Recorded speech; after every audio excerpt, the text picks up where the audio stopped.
Sir, हमारी जो एक व्यापारियों की मांग है, क्योंकि यहाँ पे जो है स्टेट का ऑफिस तो है जीएसटी का, लेकिन सेंटर का ऑफिस जो है वो जो हमारा ऑफिस है वो बिलासपुर में है। बिलासपुर के बाद मंडी और मंडी के बाद शिमला में। तो हम एक हमारी डिमांड है यहाँ पे जो व्यापारी हैं उनको अपने कार्यों के लिए मतलब बिलासपुर में जाना पड़ता है या बिलासपुर में अप्लाई करना पड़ता है। जैसे अगर हमने नया जीएसटी नंबर अप्लाई करना पड़ता है तो हमें वो सारा बिलासपुर के लिए फाइल जाती है और फिर बिलासपुर से वो वेरीफाई होके उसका हमें जीएसटी नंबर मिलता है। तो हम इसी डिमांड से या कोई और भी अन्य हमारी जो चीज़ें रहती हैं तो हमें सारा कुछ बिलासपुर से होता है। तो हमने डिमांड रखी थी, हमारी जो भी पीछे मीटिंग हुई थी उसमें भी हमने डिमांड रखी थी, अनुराग जी से भी हमने इसकी डिमांड रखी थी और हमने एक ऑफिशियली व्यापार मंडल की तरफ से पत्र भी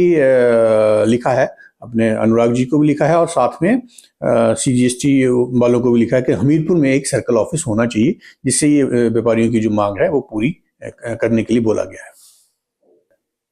नहीं, जिस तरीके से जो जीएसटी डिपार्टमेंट कार्य कर रहा है और जीएसटी कलेक्शन हो रहा है तो व्यापारियों की सुविधा के लिए मुझे लगता है ये हमारी मांग बहुत जल्द पूरी हो जाएगी, क्योंकि ये सुविधा व्यापारियों के लिए ही है। क्योंकि व्यापारी जो हैं वो सरकार के एक अवैतनिक कर्मचारी होते हैं और सरकार के लिए टैक्स कलेक्ट करके जमा करवाते हैं। और मुझे लगता है अपने जो एक अवैतनिक कर्मचारी हैं उनके लिए सरकार प्रमुखता से चीजें कर रही है और जल्दी मुझे लगता है हमीरपुर में ये ऑफिस खुल जाएगा। बिजनेस के हिसाब से मेरे को लगता है हमीरपुर में जो व्यवसाय है ज़्यादा है और यहाँ पे जो टैक्स कलेक्शन है वो भी प्रदेश में अच्छे नंबर पे है। और जैसे ऑफिस भी खुल जाएगा तो लोगों को और सुविधा मिलेगी और टैक्स कलेक्शन की सुविधा आसान हो जाएगी। जो अभी हमारी मीटिंग हुई थी सीजीएसटी और जीएसटी वालों के साथ, उसमें भी हमने ये मुद्दा जोर शोर से उठाया था कि जो बाहरी व्यापारी हैं बिना टैक्स के यहाँ पे माल ला के बेच रहे हैं, तो कम से कम एक ऐसा प्रोविजन हमने बोला था कि बाहर से जो भी कोई माल, प्रदेश के बाहर से जो भी कोई सामान आए वो बिना जीएसटी के नहीं आना चाहिए, चाहे उसमें लिमिट कोई भी हो। हाँ, प्रदेश के अंदर जो है जो हमारी 40 लाख की लिमिट है वो है, उसमें मतलब उसमें कोई वो नहीं होना चाहिए। लेकिन जो प्रदेश के बाहर से जो भी कोई सामान ला रहा है उसको बिना जीएसटी के प्रदेश में आने की मनाही होनी चाहिए। ये हमने जीएसटी विभाग से भी डिमांड रखी है कि वो हमारे सेंटर में ये चीज को लागू करने के लिए बोलें, जिससे हमारे जो प्रदेश के व्यापारी हैं उनके हित सुरक्षित हो सके। देखिए, सरकार चाहे तो क्या नहीं कर सकती। अगर सरकार चाहे तो टैक्स चोरी को बिल्कुल रोक सकती है, जो बाहर से बिना बिल के माल आता है वो बिल्कुल रोक सकती है। लेकिन एक इच्छा शक्ति की बात है और धीरे धीरे सरकार कर भी रही है, धीरे धीरे चीजें स्मूथ हो रही हैं और लोग जो हैं जैसे टैक्स स्लैब कम हो रहे हैं तो लोग जो है इसमें जुड़ रहे हैं साथ में।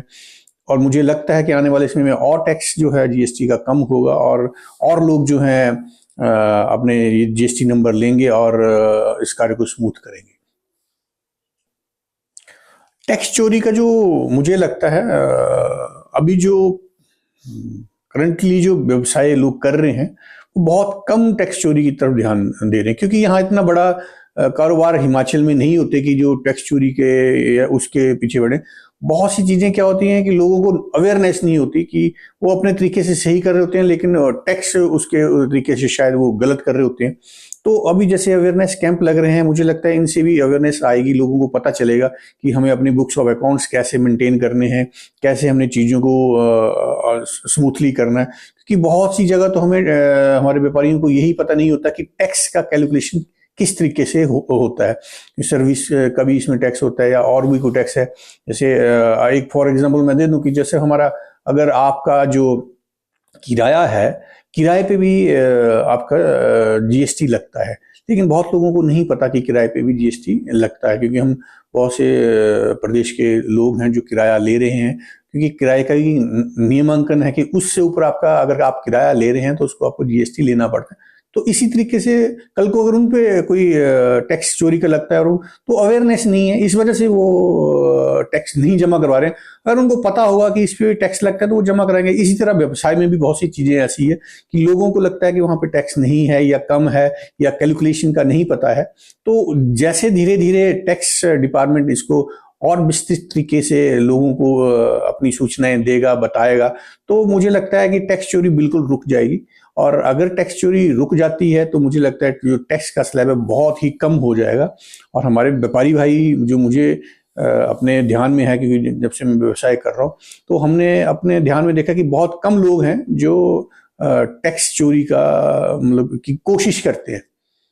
वो हो सकता है नासमझी में वो चीज हो जाए, लेकिन वो मुझे नहीं लगता कि वो जानबूझ के टैक्स चोरी का काम, क्योंकि जो व्यापारी है वो किसी भी परेशानी से बचना चाहता है और वो कहता है कि अगर टैक्स लग रहा है तो जितना लग रहा है उतना उसको देने में उसको कोई गुरेज नहीं होता।